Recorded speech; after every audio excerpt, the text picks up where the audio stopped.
வாந்தி வரும் பொழுது யாரெல்லாம் வைத்தியம் பார்க்குறாங்கிற பேரில் மருந்து மாத்திரை சாப்பிட்டு வாந்தியை உள்நோக்கி அழுப்புறோமோ என்னாகும் தெரியுமா? கரெக்டாக 7 நாள் நோட் பண்ணி வச்சுக்கோங்க.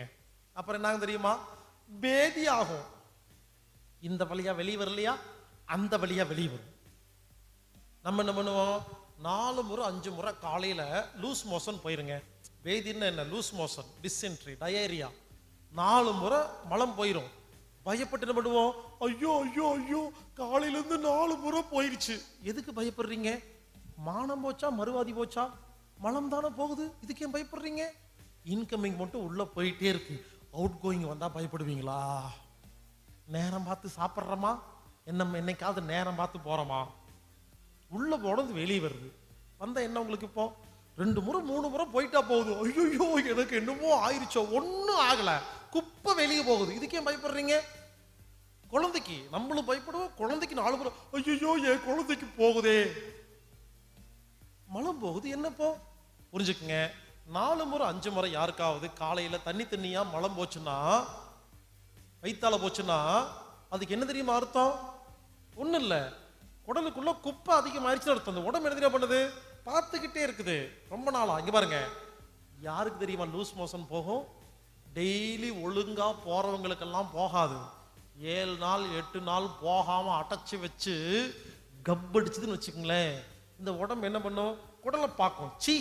7 நாளா அப்படியே அடைச்சி வச்சிருக்கு. இது பார்த்துக்கிட்டே இருக்கு உடம்பு. போமாட்டேன் இரு, இன்னைக்கு நான் என்ன பண்றேன் பாருன்னு சொல்லிட்டு இந்த பிட்யூட்டரி சுரப்பி என்ன பண்ணுவாரு? வயித்தால போறக்குன்னு ஒரு சுரப்பி இருக்கு, அவரை கூப்பிடுவார். லூஸ் மோஷனுக்கு ஒரு சுரப்பி இருக்குங்க. அவர் வந்து ஓகே நாங்கள் பார்த்துக்குறோம் அப்படின்னு சொல்லிட்டு அந்த குடலெல்லாம் க்ளீன் பண்ணி தண்ணி எல்லாம் ஊற்றி அடித்து க்ளீன் பண்ணி, அப்போ இதே மாதிரி தான் உடம்புல இருக்கிற எல்லா தண்ணி எடுத்து குடல்ல ஊற்றி, யூரினை எடுத்து குடல்ல ஊற்றி, யோசிச்சு பாருங்க. வயிற்றால போகும்போது தண்ணியாக போகுது இல்லையா? தண்ணி எங்கிருந்து வந்துச்சு? இத்தனை நாள் அந்த மாதிரி போனது இல்லை. அப்போ தண்ணி எல்லாம் எடுத்து யூரின் எடுத்து குடல்ல ஊற்றி தண்ணி அடித்து சுத்தம் பண்ணோம். அதுக்கு பேர் தெரியுமா? ஸ்டாக் கிளியரன்ஸ் திட்டம். பெரிய பெரிய துணிக்கடையில எல்லாம் பழைய துணியெல்லாம் என்ன பண்ணுவாங்க? ஆடி சிறப்பு தள்ளுபடி, ஸ்டாக் கிளியரன்ஸ் திட்டம் சொல்லி பண்ணுவாங்க இல்லையா? அது நடக்குது உடம்புல, அவ்வளோதான். அதனால இனிமேல் யாருக்காவது வயித்தால போச்சுன்னா சந்தோஷப்படுங்க, அது ஒன்றும் வியாதி இல்லை. ஆனால் நாம் என்ன பண்ணுவோம்? 4 முறை வயித்தால போயிட்டா போதும், நேராக ஹாஸ்பிட்டல் போவோம். இல்லை மெடிக்கல் ஷாப்பில் போயிட்டு எனக்கு வயித்தால போகுது, நிறுத்துறதுக்கு மருந்து கொடுக்கணும்னு கேட்போமா? அவங்க என்ன பண்ணுவாங்க? ஒரு மருந்து கொடுப்பாங்களா, மாத்திரை தருவாங்களா? அதை எடுத்து வாயில் போட்டு தண்ணி ஊற்றினோன்னு வயித்தால போகிறது நின்று போயிருமா? இப்போ எவ்வளோ பெரிய துரோகம் பண்ணியிருக்கோம் தெரியுமா? என்ன பண்ணியிருக்கிறோம்? குப்பையை உடம்புக்குள்ளேயே வச்சுக்கிறதுக்கு ஒரு வைத்தியம் பார்த்துருக்கோம். என்ன ஆகும்? அந்த குப்பை உடல்லையே ஒட்டிக்குமா? முதல்ல இருந்தாலும் பரவாயில்ல, இப்போ கழுவி க்ளீன் பண்ணி மறுபடியும் ஒட்டாது. இப்படி யாராவது வயித்தால போகும்போது மாத்திரை சாப்பிட்டீங்கன்னா ஒரு 15 நாளைக்கு வயித்தால போகாதா? ஆனால் நல்லா ஒட்டிக்குமா? அப்போ என்ன ஆகும்?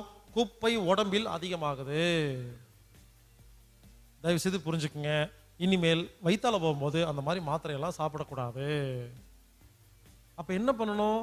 வயித்தால போச்சா போயிட்டு வாங்க. என்ன இந்த சினிமா படத்தில் காட்டுற மாதிரி கவுண்ட் மணி இதெல்லாம் வந்து வயித்தால மாத்திரைலாம் சாப்பிட்டுட்டு 4 முறை 5 முறை போன உடனே அப்படியே டயர்டா, ஐயோ அம்மா போயிட்டோமே அப்படின்னு டயர்டா இருக்கு, அவ்வளோதானே.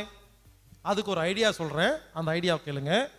ஒரு சொம்பு எடுத்துக்கணும், ஃபுல்லாக தண்ணி எடுத்துக்கணும். தண்ணி கொதிக்க வச்ச தண்ணி இல்லை, சாதாரண பிளைன் வாட்டர். ஒரு சொம்பு தண்ணி எடுத்துக்கணும். நல்லா கேளுங்க, வயிற்றால போகும்போது, லூஸ் மோஷன் போகும்போது நம்ம உடம்புக்கு என்ன தெரியுமா வேணும்? நிறைய சர்க்கரை வேணும், நிறைய உப்பு வேணும், நிறைய தண்ணி வேணும். அப்போது தண்ணிக்கு சாதாரண தண்ணி, கொதிக்க வைக்காத தண்ணி. உப்புக்கு இந்த பொடி உப்பு போடாதீங்க, பொடி உப்பு வாங்கவே கூடாது, சரிங்களா? கல்லுப்பு போட்டு கலந்துக்குங்க. சர்க்கரை வேணுமா? அப்போ என்ன பண்ணணும்? வெள்ளை சர்க்கரையை மட்டும் சேர்த்திக்காதீங்க. இந்த அஸ்கா சர்க்கரைன்னு சொல்லுவாங்க, சில ஊரில் சீனி சர்க்கரைன்னு சொல்லுவாங்க. இந்த ஒயிட் சுகர் அது வேண்டாம், சரிங்களா? அது விஷம், அது வாங்கவே கூடாது. நாட்டு சர்க்கரை, அச்சு வெல்லம், உருண்டை வெல்லம், பனங்கற்பட்டி, நாட்டு சர்க்கரை, ப்ரௌன் சுகருங்க. அது ஹலோ, ப்ரௌன் சுகர்னா வேற ஒன்று இருக்குது, அதை போட்டுறாதீங்க. அது இல்லை, அது போதைப் பொருள். சொல்கிறது தெளிவாக சொல்ல மாட்டிருக்கு, அப்புறம் நீங்கள் தானே சொன்னீங்க அப்படிலாம் ஆடக்கூடாது. ஸோ ப்ரௌன் சுகர் எடுத்து உள்ளே போட்டு உப்பு போட்டு கலந்துடணும். இந்த தண்ணியை யாருக்காவது வயிற்றால போயிட்டு இருந்துச்சுன்னா, நான் சொன்ன மாதிரி தண்ணி கலங்கி ஒரு சொம்பு குடிச்சிருங்க. இதுதான் ட்ரீட்மெண்ட். உடனே எல்லாரும் கேட்பீங்க, சார் இந்த மாதிரி வயிற்றால போயிட்டு இருக்கும் பொழுது இப்படி ஒரு சொம்பு தண்ணி குடிச்சா நின்று போயிருமா? அதானே, நிற்காது, இன்னும் நல்லா வரும். நான் நிறுத்துறதுக்கு ஐடியா கொடுக்கல, போயிட்டு வரைக்கும் தெம்புக்கு ஐடியா கொடுத்துருக்கேன். உங்களுக்கு என்ன சொன்னீங்க? உடம்பு டயர்டாக சொன்னீங்களா இல்லையா? அதுக்கு தெம்புக்கு தான், புரிஞ்சுங்களா? இதை குடிச்சா மறுபடியும் வரும், போயிட்டு வரணும், மறுபடியும் ஒரு சொம்பு குடிக்கணும், மறுபடியும் வரும், போயிட்டு வரணும், குடிக்கணும், போயிட்டு வரணும், குடிக்கணும், போயிட்டு வரணும். உடனே கேட்பீங்க, ஏங்க இப்படி குடிச்சு குடிச்சு குடிச்சு போயிட்டு போயிட்டு வந்துட்டு இருந்தா எப்பத்தான் நிறுத்துறது? இதுக்கு ஒரு முடிவே இல்லையா அப்படின்னு கேட்டா இருக்குது. அதுக்கு ஒரு ரூல்ஸ் இருக்குங்க. அதாவது டிசென்ட்ரி ஆகும் பொழுது, லூஸ் மோஷன் போகும் பொழுது யாருக்குமே யூரின் வராதுங்க. செக் பண்ணி பாருங்க, வரும், ரொம்ப கம்மியா வருங்க. வழக்கமா போற நிறைய, ஏன் தெரியுமா? யூரின் தண்ணி எல்லாம் அது வழியா போயிட்டு இருக்கா. நல்லா கேளுங்க, குடிக்கிறீங்க போறீங்க, குடிக்கிறீங்க போறீங்க, திடீர்னு ஒரு தடவை ஒரு சொம்பு தண்ணி நான் சொன்ன மாதிரி குடிச்சிட்டு போனீங்கன்னா மலம் வராது, ஒரு சொம்பு யூரின் வரும் வெள்ளையா. அப்ப என்ன அர்த்தம்? உடலுக்கு தண்ணி தேவையில்லைன்னு யூரின் வெளியே வந்துருச்சா? எப்ப தண்ணி குடிச்சு யூரின் வருதோ அது வரைக்கும் மலம் போயிட்டு இருக்கணும். எப்ப தண்ணி குடிச்சு நிறைய யூரின் வந்துருச்சோ நீங்க புரிஞ்சுக்கிட்டு, ஓஹோ கிளீனிங் வேலை முடிஞ்சு போச்சு, அதான் நிறைய யூரின் வருதுன்னு புரிஞ்சுக்கிட்டு அதுக்கப்புறம் இந்த தண்ணி குடிக்க நிறுத்திடணும். நிறுத்திட்டு ஒரு அரை மணி நேரம் 1 மணி நேரம் படுத்து ரெஸ்ட் எடுக்கணும். அப்ப என்ன ஆகும்? நல்லா பசிக்கும். உடனே போய் நான் சொன்ன மாதிரி பழைய மாதிரி எடுத்து சாப்பிடக்கூடாது. இட்லி, தயிர் சாப்பாடு இந்த மாதிரி சாப்பிடணும். நல்லா புரிஞ்சுக்குங்க. தயிர் சாப்பாடு சாப்பிட்டா பேதி ஆகிறது நிற்கும். தயிர் சாப்பாடு சாப்பிட்டீங்கன்னா ரொம்ப சிம்பிளாக நின்று போயிடும், முடிஞ்சு போச்சு. அப்புறம் அன்னைக்கு லைட்டாக சாப்பிட்டுக்குங்க, அடுத்த நாள் வந்து ஹெவியாக சாப்பிட்டுக்கலாம். அதனால் இனிமேல் தயவுசெய்து புரிஞ்சுக்குங்க, பேதி ஆகிறது, லூஸ் மோஷன் போகிறது, டிசென்ட்ரி டயேரியாங்கிறது ஒரு வியாதி கிடையாது. அது வந்து குடலை சுத்தம் பண்ணுற வைத்தியம்னு புரிஞ்சுக்கிட்டு நான் சொன்ன மாதிரி ஒரு சொம்பில் பனங்கருப்பட்டியும் கல்லுப்பும் போட்டு கலந்து ஒரு சொம்பு குடிச்சு போயிட்டு போயிட்டு வந்து யூரின் வரும்பொழுது நிறுத்திட்டீங்கன்னா குடல் சுத்தமாயிருமா? இனிமேல் உலகத்தில் யாருக்குமே குடல் சம்பந்தப்பட்ட எந்த வியாதியும் வராது. இந்த அப்பெண்டிக்ஸ்னு ஒரு நோய் சொல்றாங்க இல்லையா, குடல் வாழ்வு பிரச்சனை, அது ஏன் யாருக்காவது தெரியுமா? நல்லா கேளுங்க. அப்பெண்டிக்ஸ்னு ஒரு உறுப்பு இருக்குங்க, அது குடல்ல ஒட்டிட்டு இருக்கும். அதோட வேலை என்னன்னா குடல் இருக்கிற கழிவையெல்லாம் எடுக்கிறது. இன்னொன்னு, குடல்ல இருக்கிற சத்து பொருளை உறிஞ்சு லிவர் கொடுக்கிறது. அடுத்தது, உடம்புல ரைட் லெஃப்ட் இருக்கு இல்லையா, இடது பக்கம் வலது பக்கம், இதை ரெண்டையும் ஒரே மாதிரி பேலன்ஸ் பண்றது. இப்படி நிறைய வேலை பண்ணிட்டு இருக்கு, சரிங்களா? அப்போ அப்பெண்டிக்ஸ் ஏன் வலிக்குதுன்னு கேட்டீங்கன்னா, அப்பெண்டிக்ஸ் வலிக்கிற காரணம் அப்பெண்டிக்ஸ் கெட்டெல்லாம் போகலைங்க, குடல்ல குப்பை அதிகமாயிருச்சு. ரொம்ப வருஷ குப்பை அதிகமானனால அப்பெண்டிக்ஸ் கத்துதா, வலிக்குதா? அப்பெண்டிக்ஸ் வலிக்கும் போது யாராவது ஹாஸ்பிட்டல் போனீங்கன்னா ஸ்கேன் பண்ணி பார்த்துட்டு சொல்றாங்க, அப்பெண்டிக்ஸ் வந்து வெடிக்க போகுது, உயிர் போயிடும். உள்ள ஐசியூல வச்சுக்குவாங்க, வச்சுட்டு சொல்லுவாங்க, உங்க ஆள் உள்ள இருக்கிறாரு, அப்பெண்டிக்ஸ் வெடிக்கிற மாதிரி இருக்குது, 1/2 hour டைம், அதுக்குள்ள நீங்க பணம் கட்டிட்டீங்கன்னா நீங்க வந்து ஆளை கூட்டிட்டு போயிடலாம், இல்லைன்னா பாடி எடுத்துட்டு போயிடலாம்னு சொல்லுவாங்க. இப்படியே சொல்றாங்க. நாம் என்ன பண்ணுவோம்? என்னதான் நல்ல விஷயங்கள் தெரிஞ்சிருந்தாலும் நம்ம வீட்டில் அம்மாவுக்கோ தங்கச்சிக்கோ அப்பாவுக்கோ குழந்தைக்கோ ஒரு உடம்பு சரியில்லைன்னா இந்த நம்ம டெக்னிக்கெல்லாம் யோசிச்சுட்டு இருப்போமா?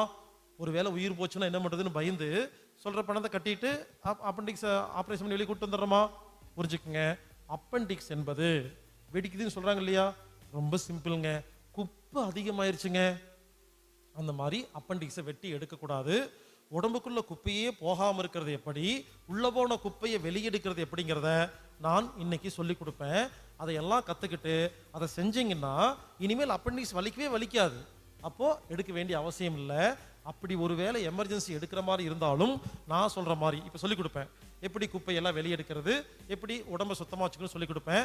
அந்த டெக்னிக்கை ஃபாலோ பண்ணி உடனே குப்பையை வெளியெடுத்தோம்னா உடனே அப்பெண்டிக்ஸ் சரியாக போயிடும். அதை வெட்ட வேண்டிய அவசியம் இல்லை. தயவுசெய்து புரிஞ்சுக்குங்க. இந்த அப்பெண்டிக்ஸ் வெட்டுறது, அப்புறம் அதே மாதிரி பித்தப்பையில் கல்லுன்னு சொல்லி உடனே ஆப்ரேஷன் பண்ணணும், பித்தப்பை எடுத்துடணும், இல்லைன்னா உயிருக்கு ஆபத்துன்னு சொல்கிறாங்க இல்லைங்களா. நான் ஒரு கேள்வி கேட்குறேன். உங்கள் குழந்தைய கடத்திக்கிட்டு போயிட்டு உங்களுக்கு ஃபோன் பண்ணுறேன், உங்கள் குழந்தை இப்போ ஏன் கஸ்டடியில் தான் இருக்குது, நீ எனக்கு 5 லட்ச ரூபா கொடுத்தீங்கன்னா குழந்தைய விட்டுருவேன்னு சொன்னால் இதுக்கு பேர் என்ன? கிட்னாப்பர். ஆனால் ஐசியூவில் டாக்டர் உள்ளே வச்சுட்டு வெளியே வந்து டீசெண்டாக அவங்க குழந்தையோட உயிர் வேணும்னா 5 lakhs கட்டுங்க, இல்லைன்னா பாடின்னு சொல்கிறாங்க, கொஞ்சம் டீசெண்டாக கிட்னாப் பண்ணுறாங்க நான் நினைக்கிறேன். யோசிச்சு பாருங்க. உயிரை வச்சு நம்மக்கிட்ட கேட்குறாங்க. நமக்கு டெக்னிக் தெரியுதோ இல்லையோ வேற வழி இல்லாமல் உயிரை காப்பாற்றுறதுக்கு பணம் கட்டுறோமா இல்லையா?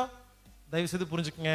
இந்த மாதிரி சுச்சுவேஷன்லாம் வராமல் இருக்கணும்னா நம்ம செய்ய வேண்டியது குடலை எப்பொழுதும் சுத்தமாக வைத்துக் கொள்ள வேண்டும். அதே மாதிரி ஹிரண்யான்னு என்ன? ஹிரண்யான்னு என்னன்னா நம்ம குடல் இருக்கு இல்லையா, அது வந்து ஒரு ஜவ்வுக்கு மேலே உட்கார்ந்துருக்குதுங்க. அந்த ஜவ்வுக்கு பேரு பெரிட்டோனியம். இப்படி குடல்ல குப்பை அதிகமாய் என்ன ஆகுது? அந்த ஜவ்வு உடஞ்சிருதுங்க. அப்போ குடல்ல கீழே விழுந்துருதா? இதுக்கு பேரு ஹிரண்யா. ஒரு நிமிஷம் புரிஞ்சுக்குங்க. ஹிரண்யா அப்படின்னு அர்த்தம் என்னன்னா குடல் இறக்கம் கிடையாது. ஹிரண்யான்னா இறக்கம். புரிஞ்சுக்குங்க. இன்டெஸ்டினல் இரண்டியா, அதாவது குடல் இறக்கம்ங்கிறதுக்கு அதை சேர்த்திக்கணும். ஹார்ட் ஹிரண்யான்னா ஹார்ட் லேசா இறங்கிருச்சுன்னு அர்த்தம். யுட்ரஸ் ஹிரண்யா, யுட்ரஸ் இறங்கிச்சு. புரிஞ்சுக்க, இரண்யான்னா அர்த்தம் என்னன்னா இறங்கிருச்சு. ஏன் இறங்குச்சு? குப்பை அதிகமாயிருச்சு. ஆனால் என்ன பண்ணுறாங்க, ஹிரண்யா யாருக்காவது வந்துச்சுன்னா ஆப்ரேஷன், ஒரே சொல்யூஷன். என்ன பண்ணுவாங்க, அந்த உடம்பு அறுத்து குடலை எடுத்து அந்த ஜவ்வு இருந்துச்சு இல்லையா, அந்த இடத்துல ஒரு மெஸ் மாதிரி செஞ்சு வச்சுருப்பாங்க, ஒரு வலை. இவங்களே ஒரு வலை செஞ்சு அதை உள்ளே வச்சு தைச்சு கொடுத்துருவாங்க. ஆனால் மறுபடியும் உடையுது. ஏன் உடையுது? சில பேர் சொல்லுவாங்க, எனக்கு இது வரைக்கும் 3 முறை ஹிரண்யா ஆப்ரேஷன் பண்ணியிருக்கிறேன். ஏன் 3 முறை பண்ணீங்க? முதல்ல உடஞ்சதில்ல, யோசிக்கணும் ஏன் உடஞ்சதுன்னு. குப்பை அதிகமாயிருச்சுன்னு உடஞ்சிருச்சு. யாருமே குப்பை ஏன் அதிகமாகுதுன்னு சொல்லித்தரல, அதை எப்படி கிளீன் பண்ணுறதுன்னு சொல்லி கொடுக்காதனால மறுபடியும் குப்பை வந்து ஹிரண்யா வருது. புரிஞ்சுக்கங்க, அப்பெண்டிக்ஸும் சரி ஹிரண்யாவும் சரி வரதுக்கு காரணம் குடலில் உள்ள குப்பை. இப்போ நான் என்ன பண்ண போகிறேன், அந்த குப்பைகளை எப்படி வெளியேற்றுறது, இனிமேல் குப்பையே இல்லாமல் இருக்கிறது எப்படிங்கிறத நான் சொல்லி கொடுத்துருவேன். அந்த டெக்னிக்கை யார் ஃபாலோ பண்ணுறீங்களோ இனிமேல் உங்கள் வாழ்க்கையில் அப்பெண்டிக்ஸ் ஹிரண்யாங்கிறது வரவே வராது. அதனால் அப்பெண்டிக்ஸ் ஆப்ரேஷன் தயவுசெய்து யாரும் பண்ணாதீங்க. எல்லாரும் சொல்கிறாங்க அப்பெண்டிக்ஸ் என்ற உறுப்பு வந்து உடம்புக்கு தேவையே இல்லையாமா. டாக்டர் கேட்டு பாருங்க, சொல்கிறாங்க அப்பெண்டிக்ஸ் என்ற உறுப்பு உடம்புல எந்த வேலையும் செய்யறது இல்லையாமா, அது இருந்து வேஸ்டாமா, வெட்டி எடுத்துட்டா ஒன்றும் இல்லைன்னு சொல்கிறாங்க. நான் ஒரு கேள்வி கேட்குறேன், எல்லாரும் நல்லா கவனிங்க. இறைவன் முட்டாளா? அந்த பிரம்மாண்டத்தை படைச்ச இறைவன் நமது உடம்பில் ஒரு உறுப்பை கொடுத்துருக்காரு, அது எந்த வேலையும் செய்யாதுன்னு சொன்னால் நான் நம்ப மாட்டேங்க. அந்த உறுப்பு அவ்வளோ வேலை செய்யுதுங்க. இது தெரிஞ்சுக்காம அது வெட்டி எடுத்துட்டு அது ஒன்றுமே இல்லைன்னு சொன்னால் எப்படிங்க ஒத்துக்க முடியும்? அப்பெண்டிக்ஸ் யாராவது ஆப்ரேஷன் பண்ணியிருக்கிறவங்கள படிக்கட்டில் நடக்க சொல்லுங்க. ரைட் லெஃப்ட் வைக்கும்போது தடுமாறுவாங்க. ஏன்னா ரைட் லெஃப்ட், இடது பக்கம் வலது பக்கத்தை ஈக்குலிபிரியம் அப்படிங்கிற சமநிலைப்படுத்துகிற வேலையை அப்பெண்டிக்ஸ் பண்ணிட்டு இருக்கு. அதுக்கப்புறம் அதை பண்ண முடியாது. மலையில் ஏறது கஷ்டமாக இருக்கும், விழுந்துருமோன்னு பயமாக இருக்குங்க. புரிஞ்சுக்குங்க. அதே மாதிரி ஹிரண்யாக்கு ஆப்ரேஷன் பண்ணாமல் நம்ம டெக்னிக்கை ஃபாலோ பண்ணால் குடல் ஆட்டோமேட்டிக்காக குடல் சுருங்குச்சுன்னா சரியாக போயிருங்க. அதனால் இனிமேல் யாருக்காவது பேதி வந்துச்சுன்னா தயவுசெய்து புரிஞ்சுக்குங்க, குப்பை வெளியே போகுது, போயிட்டு வாங்க, சந்தோஷமாக போயிட்டு வாங்க. நான் சொன்ன மாதிரி செய்யுங்க. ஒரு 6 நாள் லீவ் எடுங்க, எல்லாரும் காலேஜ் ஸ்கூல் ஆஃபீஸில் வேலை செய்கிறீங்கல்ல, லீவ் இருக்கா இல்லையா? மெடிக்கல் லீவுன்னு எதுக்கு எடுக்கிறீங்க? யாராவது சொந்தக்காரங்க வெளியூர்லேருந்து வந்தால் ஊரை சுற்றி காக்கிறக்கு எடுக்கிறீங்க, இல்லை சினிமாவுக்கு போகிறக்கு லீவ் எடுக்கிறீங்க. இந்த மாதிரி பேதி வந்தால் எடுத்துகிட்டு போக வேண்டியதானே? அப்போ மட்டும் ஆஃபீஸ் போயிட வேண்டியது மாத்திரை சாப்பிட்டுட்டு. புரிஞ்சுக்குங்க, இனிமேல் பேதி வந்தால் நல்லது. அது ஒன்றும் நோய் கிடையாது, குப்பையை உடம்பில் உள்ள குப்பைகளை வெளியேற்றுற ஒரு வைத்தியம்னு புரிஞ்சுக்கிட்டு பேதி வந்தா போயிட்டு வாங்க. உங்க குழந்தைக்கு பேதி வந்துச்சுன்னா நான் சொன்ன மாதிரி எல்லாம் செஞ்சுட்டு அரை நாள் ஒரு நாள் ஸ்கூலுக்கு லீவ் போட சொல்லி அடுத்த நாள் ஸ்கூலுக்கு போறாங்க இல்லையா, அப்போ அந்த குழந்தைக்கு சாக்லேட் வாங்கி கொடுங்க. ஒரு டப்பால வாங்கி கொண்டு ஸ்கூல்ல கூட படிக்கிற குழந்தைகளுக்கெல்லாம் கொடுக்க சொல்லுங்க. டீச்சர் கேட்பாங்க, நேற்று நீ லீவ் போட்டு வரவே இல்லை, ஏதோ உடம்பு சரியில்லைன்னு சொன்னேன், இன்னைக்கு எல்லாத்துக்கும் சாக்லேட் கொடுக்குறேன் அப்படின்னு சொல்லும் பொழுது அந்த குழந்தைய சொல்லுங்க. எல்லாரும் சாக்லேட் எடுத்து நான் ஒரு சந்தோஷமான விஷயத்த சொல்ல போறேன். நேற்று எனக்கு பேதி ஆச்சு அப்படின்னு செலிப்ரேட் பண்ணுங்க, கொண்டாடுங்கள். சாக்லேட் எடுங்க, கொண்டாடுங்க. கொண்டாட வேண்டிய விஷயத்த உட்கார்ந்துட்டு கவலைப்பட்டுட்டு இருக்கிறோம். பேதி போனா நல்லது. புரிஞ்சுக்கங்க. இப்படி தும்மல் வரும்போது தும்மாம, மூக்கு ஒழுகும் போது ஒழுக்காம, சளி வரும் பொழுது சிந்தாம, வாந்தி வரும் பொழுது எடுக்காம, வயித்தால போகும்போது போகாம, யாரெல்லாம் ரொம்ப வருஷமா இருக்கிறீங்களோ ஒரு நாள் என்ன பண்ணு தெரியுமா? உடம்பு எப்படி உடம்புல இருந்து குப்பை வெளியவே போக மாட்டேங்குதே, என்ன பண்றது, ஓவர் குப்பை ஆயிடுச்சு, இனிமேலும் தாங்காதுன்னு சொல்லி நம்ம உடம்பு என்ன பண்ணுது? எல்லா குப்பையும் வெளியேற்றுறக்காக யோசிச்சு பார்த்து ஒரு சிறப்பு திட்டம் வைக்குது. அந்த திட்டத்துக்கு பேர் தான் டோட்டல் எஃப்சி. ஃபுல்லா கிளீன் பண்றதுக்கு ஒரு ப்ராசஸ், அதுக்கு பேர் தான் ஃபீவர். ஒருத்தருக்கு காய்ச்சல் வருதுன்னாவே நீங்க புரிஞ்சுக்கங்க, காய்ச்சல் என்பது வியாதி கிடையாது, காய்ச்சல் என்பது சுத்தம் பண்ற வைத்தியம். இப்ப நாம் என்ன பண்ண போறோம்? காய்ச்சல்னா என்ன, அது ஏன் வருது, வரும் பொழுது எந்த ஒரு மருந்து மாத்திரை இல்லாம நமது காய்ச்சலை நாமளே எப்படி சரி பண்றதுன்னு இப்ப நாம கத்துக்க போறோம்.